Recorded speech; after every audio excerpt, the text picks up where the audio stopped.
So I was so excited Tuesday.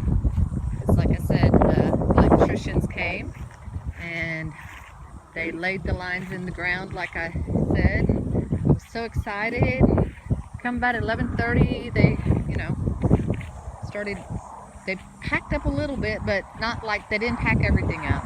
So I thought, oh, they're going to lunch.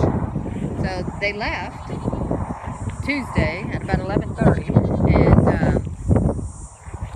haven't seen them since. They didn't come back that day. They haven't been back since then, and today is Saturday. So I don't know. The owner of the company is not a young man, so he should be I would say he's probably older than I am. So should be of the generation that knew how to pick up a phone and use a phone and call. Because I know a lot of times nowadays businesses are just like willy-nilly. They just kind of show up when they want, leave when they want. They really don't communicate a whole lot.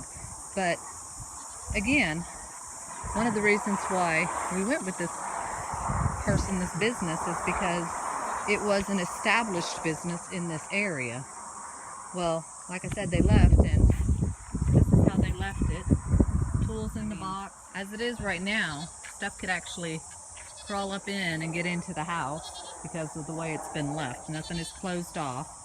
I mean, literally, stuff is just thrown and left. And to